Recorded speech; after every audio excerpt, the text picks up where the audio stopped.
I would say that everything everyone has been watching since I came back at the Royal Rumble is real.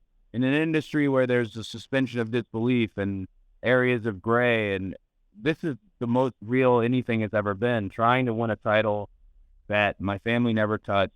The last opportunity they had for it was in the late 70s.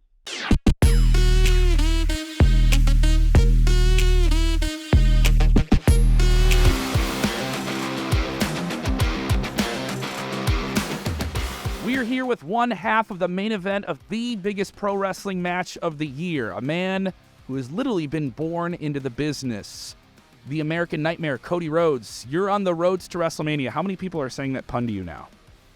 I'm saying that pun regularly, and every small, you do these little international bites and TV bites where, hey, we're on the road to WrestleMania. So I've overused the pun myself just because, hey, I don't know how many times I'll be in this position heading into the biggest sports entertainment, the biggest wrestling event. I mean, that literally ever, just looking at the current metrics, the biggest event ever done that involves a wrestling ring. I don't know how often it will be like this, so I'm punning away.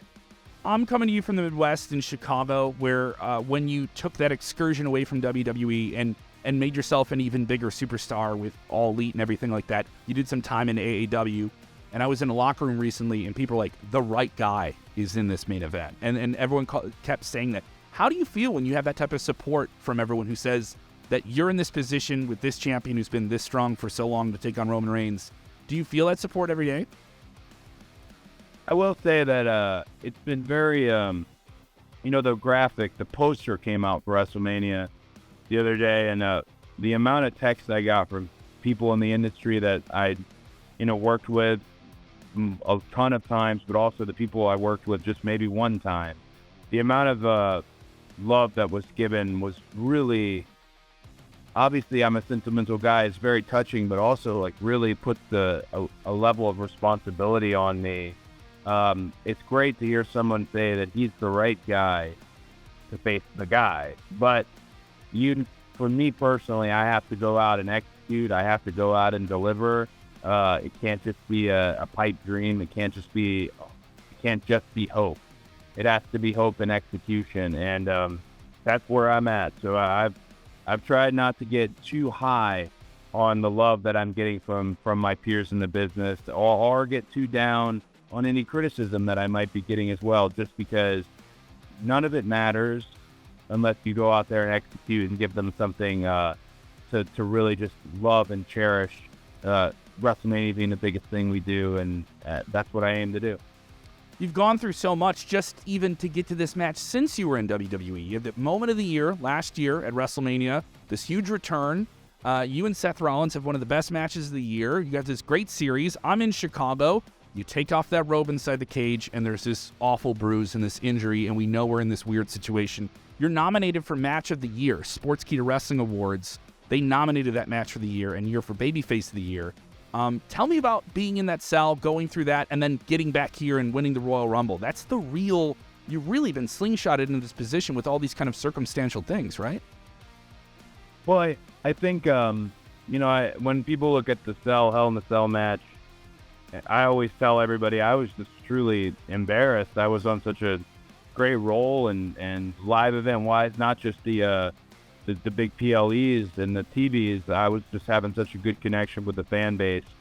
To have it in because of, me being dumb in the gym was very, very embarrassing, very frustrating, but also sobering in a sense that has now changed how I approach everything. Coming into the Royal Rumble like I did in the best shape of my career, and hopefully doing the same with WrestleMania. I know when I look at Chicago, it's a little bit of a second hometown because what I was able to do there with All In, me, Matt, and Nick, and then ultimately how many times I visited before. It's just the way to look at it is I would never. They would have had to handcuff me to a locker. I was going out there and I was going to complete. We talk about finishing the story. That was a story in itself, and I needed to finish that story before I went away. I knew I had to get surgery, no matter how much I was fighting it. I'm glad it resonates with people. I'm glad it was a match that people enjoyed, but for me, it's just every wrestler who texted me, I told them the same thing. You would have done the same.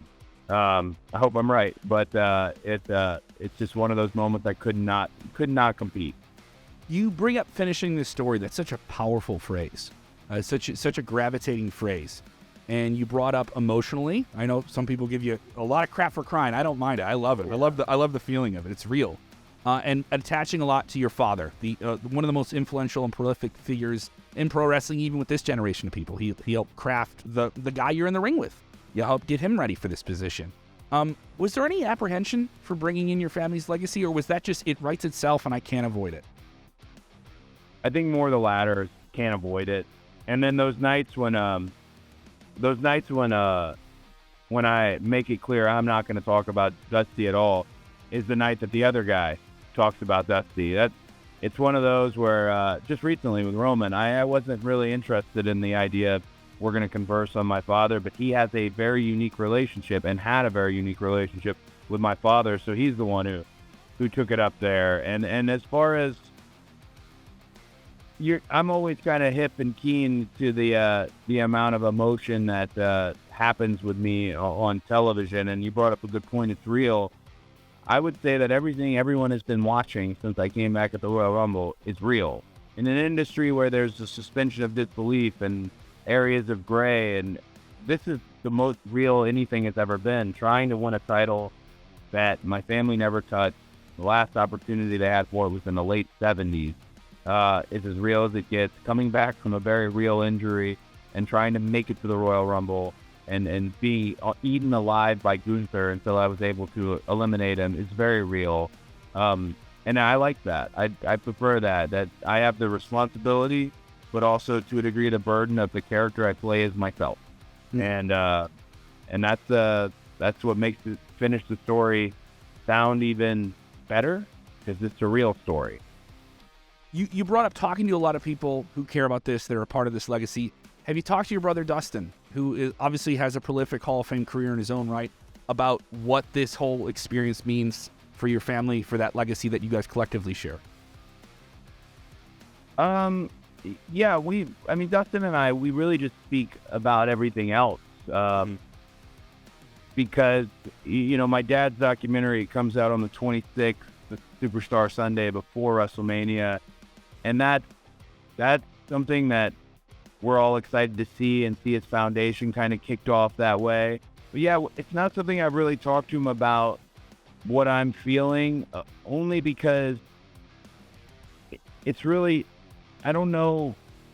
I don't know. I've talked to DDP a little bit about how I'm feeling, but even in that sense, this is a moment that no one in my kind of circle has ever experienced. And I kind of just want to experience it all, I guess, selfishly myself. And I also don't want to just beat it over anyone's head that, oh my gosh, I'm in the main event of WrestleMania. Because to me, as beautiful and wonderful as that is, it doesn't fully matter to me unless I win. And that's a lot of pressure.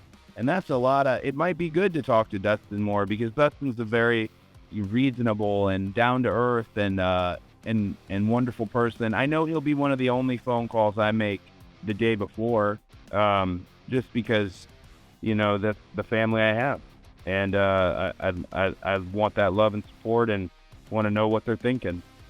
Absolutely. March 19th, BOS Center in Springfield. The road to WrestleMania. The roads to WrestleMania winds through Central Illinois. Tickets are available now. Cody, I got to catch you on this tour in Rockford. You absolutely tore the house down with Finn Balor. Tell me about the experience of performing for live fans outside of television without those kind of apprehensions. It's something different. You get to do different stuff. Well, what I always say is, TV, whether it's Monday Night Raw or Friday Night SmackDown, it's almost this really wonderful, beautiful commercial for the match that you might indeed see at a live event. And even with cell phones and all that these days, the live event experience is still very intimate. Still things happen that are just for those communities and those markets and specific moments. Oh, all kinds of noise in the background. You're good. No, but I would just say that it's an experience that you won't find on the TV, that only complements those who do watch and get involved with Raw and Friday Night SmackDown. So what they'll get is something very specific, intimate, and real to Springfield. Cody, absolutely thank you for the time.